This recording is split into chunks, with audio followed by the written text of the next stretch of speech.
broken down and tired of living life on the merry-go-round, and you can't find a fighter, but I see it in you, so we're gonna walk it out and move mountains. We can walk it out and move mountains. And I'll rise up, I'll rise like today, I'll rise up, I'll rise unafraid, I'll rise up, and I'll do it 1,000 times again. For you, for you, for you, for you.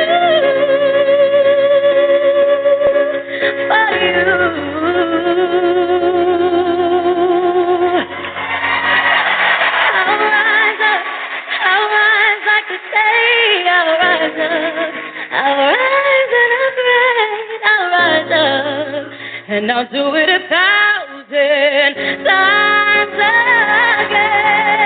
I'll rise up, high like the waves. I'll rise up, in spite of the ache. I'll rise up, and I'll do it 1,000 times again.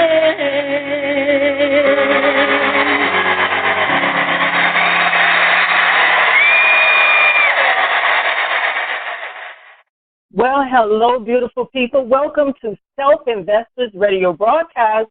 I'm Veronica B. That was 14-year-old Jada Brown with Rise Up. She sung on America's Got Talent. Amazing. I want to thank all of my self-investors and those tuning in for the first time, whether live or archived. Thank you for joining us from wherever you are across this great nation. Our mission is to motivate, encourage, and propel dreamers, entrepreneurs, business owners, and visionaries with empowering straight talk and strategies intended for growth, massive exposure, and so much more. Our topic today is our children rising above it all.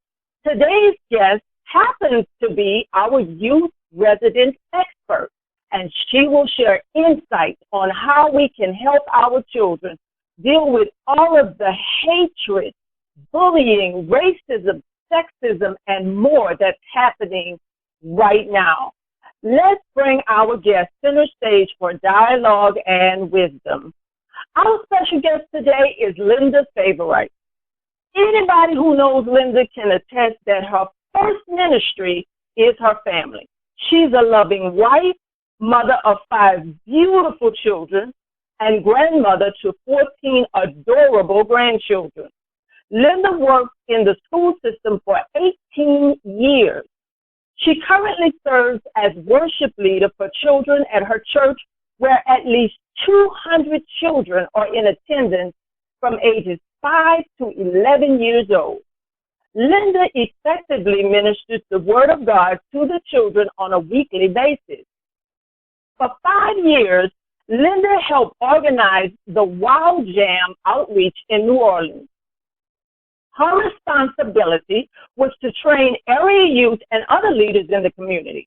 During her 5 years of service, over 20,000 souls came to know Jesus as Lord. Linda is also the founder of Youth in Action. Youth in Action trains and equips children and youth leaders to be great leaders to their peers. Her dream is to train our children to have a heart like David and to lead others with integrity and skill. I want everyone, everyone under the sound of my voice to virtually help me welcome center stage, wife, mother, grandmother, worship leader, and founder of Youth in Action, Mrs. Linda Favorite. Welcome, Linda. You are live and center stage, Self-Investors Radio. It is an honor to share my platform with you today. Oh, wow. Thank you so much, Ms. Veronica. Veronica, for having me on your show today. For a moment there, I was wondering, now, who is she talking about? I don't know this lady, but bless God. I bless God that I am that lady, and I thank God for you offering me this privilege of being on your show today. Thank you so much. Listen, when I read your introduction over and over and over again, the scripture came to mind about your lifelong service to all of our children. Is the scripture that actually came to mind was Psalms 118:23. This is the Lord's doing, and it's marvelous in his eyes. You are such a blessing, and I hope everyone that knows you, that have worshiped and served with you, appreciate the vast amount of time and energy you put in with our children. I want to dive into one particular area that our children suffer and go through on a daily basis. On our show page, I put our children face more discouragement and self-doubt than ever before. It is truly our responsibility to navigate our children to rise above what they are experiencing today. And then I ask them to tune in so you can help us and navigate us to help our parents, our teachers, our other leaders of how to deal with this issue. Bullying is truly out of control. There was an article, Linda, that talked about bullying out of control in our elections. Tell us how you feel about what all you've been hearing, reading, and seeing on television. It's really, really devastating. Just recently, actually, just Sunday, some children were bullying, and believe it or not, within the church setting. And one of the young men, when I took him to the side, he was 11 years old to be exact. I took him to the side. He said, his exact words were, "You know what? I'm so tired of this. I'm so tired of church. I'm so tired of the school. You know, people just are not going to do right." And out of nowhere, he pulled out the election. I'm like, that had nothing to do with what happened in just a few seconds ago with you with these other boys. But he said, "I'm just frustrated, and I just want to forget it all. I'm so frustrated." So him and I talked for a while, and we soothed it down, and we brought the other young men out, and they stressed to him that they did want to be his friend. And, but our young people are hurting. They don't understand everything that's going on, the why. The first thing I heard a child say after the election, and I hate to jump right into that, but one of the things that they said was, "How could this happen?" Now, this was a 10-year-old, and actually it was my grandson. He came from school, and his head was hung down low. He said, "How could this happen? Why did this happen? Why would God allow this to happen?" So, of course, we had the evening explaining, not just to him, but I did it to a group of his cousins and a couple of his friends who were here with him playing basketball after school. I'm the hangout after school for the boys in the neighborhood. They play basketball here. And it's heartbreaking to see them hurting in the shape that they are over an election. I've never seen this before in the history of our country, where young people actually shed tears of sorrow. Black, white, Hispanic, every race you can name. They shared tears of sorrow. So it's really pretty heartbreaking. And I knew once this subject, it was actually placed on in my spirit almost 5 weeks ago, and I knew I had to have an expert that really deal with children to try to help us handle this, because I'm going to play a clip in a few minutes where there were fourth graders that said they watched the election, they watched the debate. Let me ask you this. We're both around the same age, and I can already answer for myself. In the fourth grade, my mother didn't sit me in front of the TV to watch the election. Did you watch the election when you were that young? And I know times have changed. So right now, what type of advice can you give? Because now we're bringing them in younger and younger. Our children are younger and younger. We're bringing them into adult settings. There's no more PG on anything or get out the room. How do you feel about that? And what do you think we can do to help mothers and parents know when this is not, even though our children are intelligent, but this is not a subject where our children should be involved in. What can you share with us on that? Give us some wisdom on that area, in that area, rather.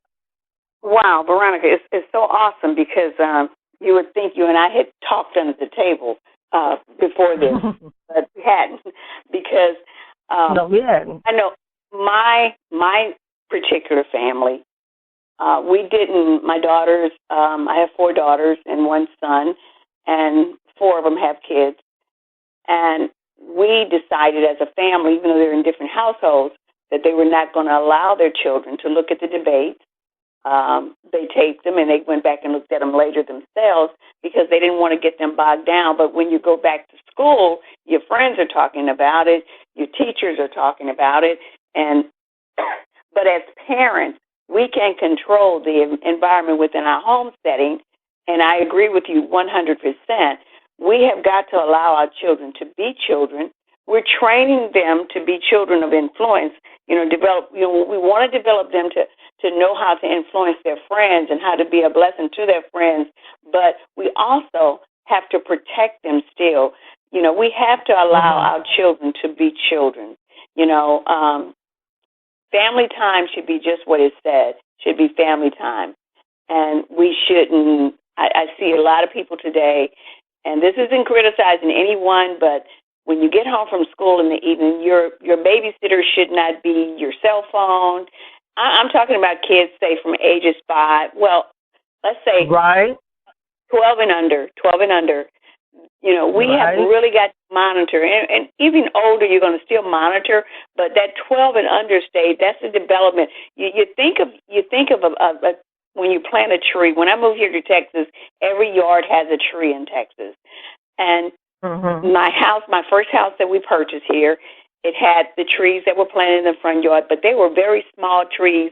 I mean, you could shape it. They had to actually take wires to put to the side so they could shape that tree.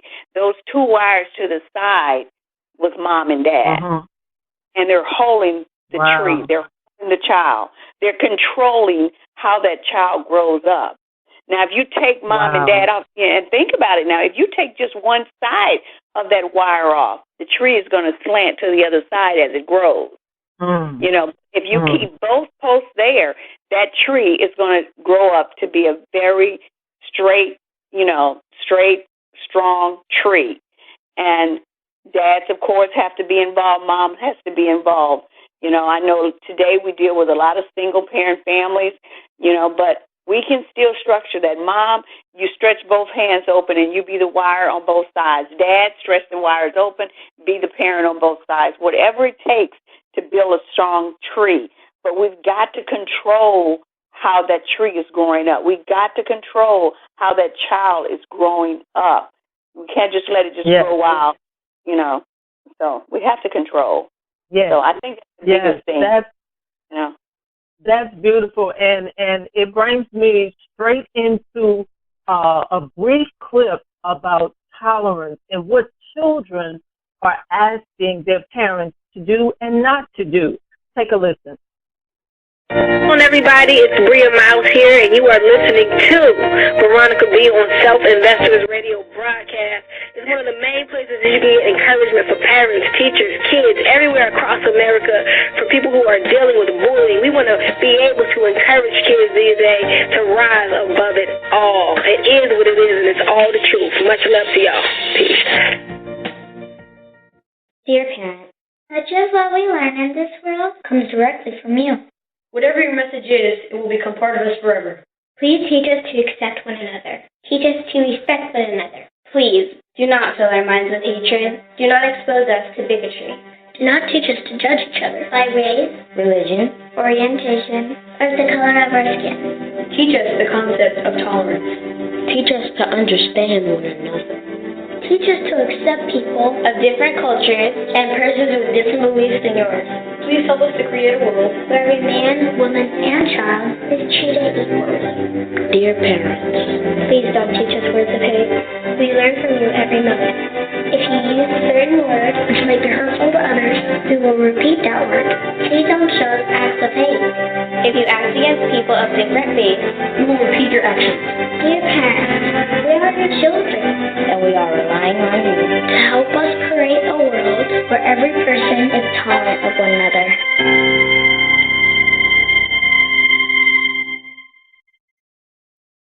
How beautiful is that?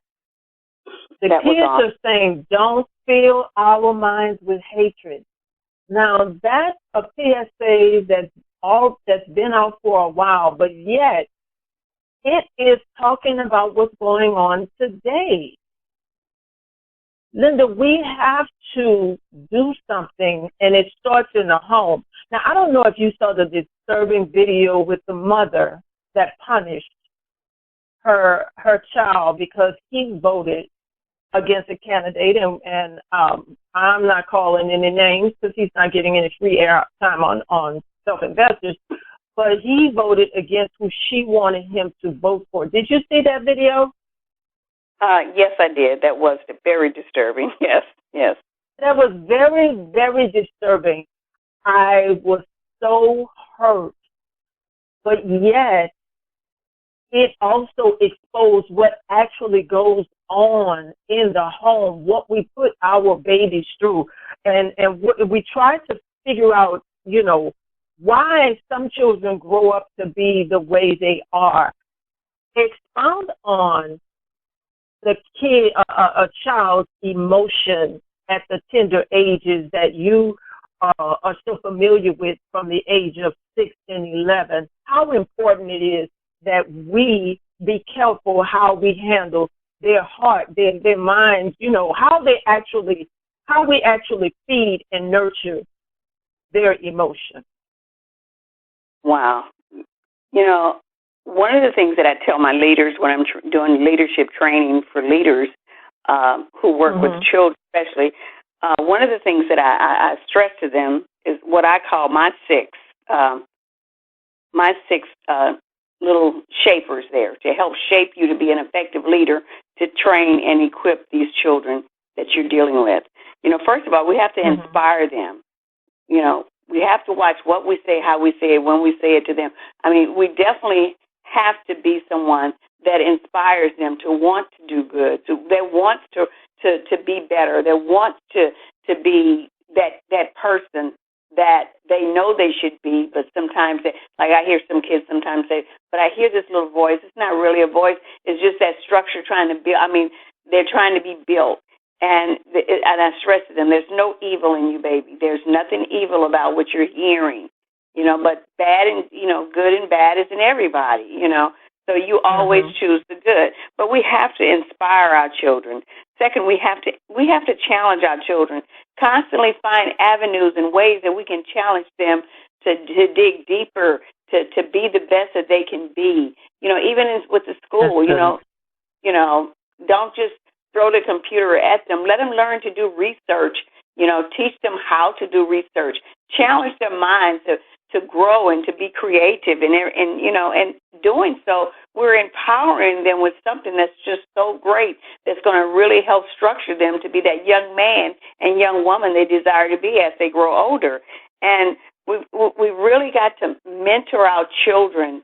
And if you're one that you're not a parent, you can be that mentor, that extra person that's there helping to, especially in a setting like a church. We really need that. We need the mentors there that's going to help shape and form that young person. And we have to constantly motivate our young people, motivate them as we're challenging them, motivate them, let them know that you can do it. Just try. Let's just try. Motivate them. They need to be motivated. So that's so important. So I'm in prayer. I'm in prayer for a family day once a month to come back. I mean, there are a lot of churches, not all, but a few, if not more than a few, that where we have created and cultivated children's church, and it's very much needed, but also a time to worship together as a family. first, second, third, fourth. You have 4, sometimes 5 Sundays a month. Pick one. Some churches have 6, 7, 8, 9, 10 services a day, a week.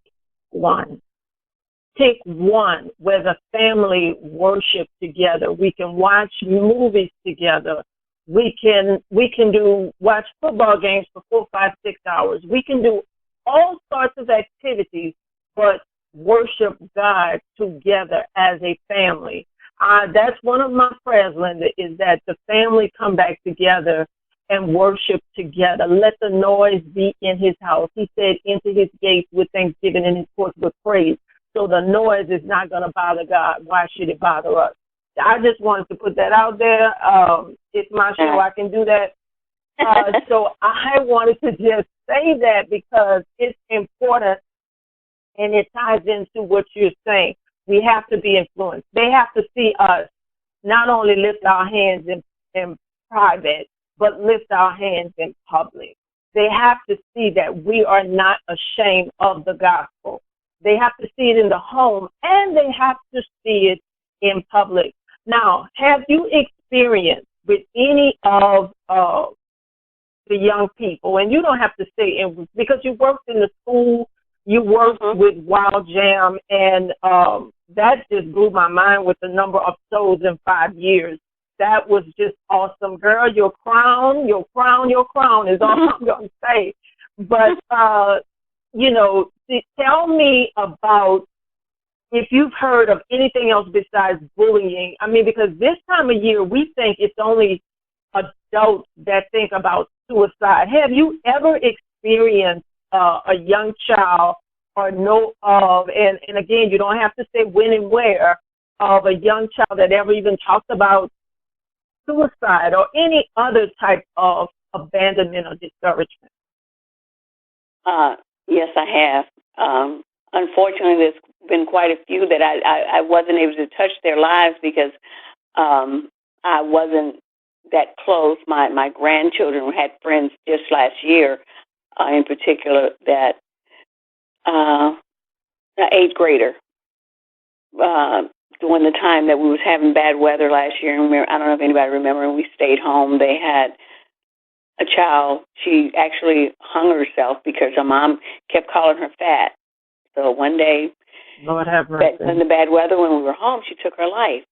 You know, that blew my grandchildren away, my granddaughter in particular, and so that took some time to really get across to what that is about, why it happened. And a few days later, her best friend, tried to do the same thing, but thank God they saved him. But and I have talked to young people that have been down that road, and we've spent time together over and over again until, I feel that the Lord delivered them from that. But those are the kids that you gotta monitor. That listen to the. Don't be afraid to listen, and that's what I hear. Kids that I talk to, nobody wants to listen to me. My mom just wants to tell me what to do, but she don't want to listen to me. I just want to tell her what's going on in my mind, my brain, and what's happening to me at school. People are calling me ugly, and simple things like that. And I mean, black, white, Hispanic, it doesn't matter. Our children need to be heard. And I agree with you, just to expound on what you talked about the family day, because that is so important, because as they're sitting there in church, they're learning through examples on how to behave. They're developing skills, whether it's reading the word and rightly dividing the word. They're learning skills on how to pray. If you were bringing out the best in them when they're sitting there in service next to mom and dad, I don't want to go deep into church, but I just shared with a parent Tuesday night at my church. Her daughter was getting ready to dance, and I had to tell her, I said, you know what? Your baby blesses me. This child is 7 years old, and she's made herself we structure our children's church with the scriptures and then the prayer to start service off. So we always have volunteers that does that. But this particular girl volunteers to pray every Sunday. And I told her mom and dad, I said, girl, when this baby prays, she brings down the windows of heaven. And whatever you need, you just got to stand under there and you can get it, because she prays so awesomely. I mean, she's diligent about talking to Jesus. So that really blesses me. But she learned that through sitting in the services, too, because her mom said, and I got to tell her that you brought this subject up, because this is something her and her husband decide to do once a month. Her kids do sit in a service with her husband. So that's really awesome. So, and you see what's pulling out of it. She's hearing prayer in a different manner. So she's developing that skill on how to talk to Jesus. Right there. Right there. That is right really there. Yeah. Listen, I didn't even know. We're really almost out of time. We got to talk about youth in action, but I want to play this clip of fourth graders reacting to the election. Take a listen. Okay. Hello. Hi, Michael. Oh, how's Sure, everybody doing? they may look tiny, but don't be fooled. You ever been on TV before? No. When it comes to politics, these fourth grade students at the Ethical Culture School in New York City have some big voices, and they deserve to be heard. Tell me who that is. Do you know? Hillary Clinton.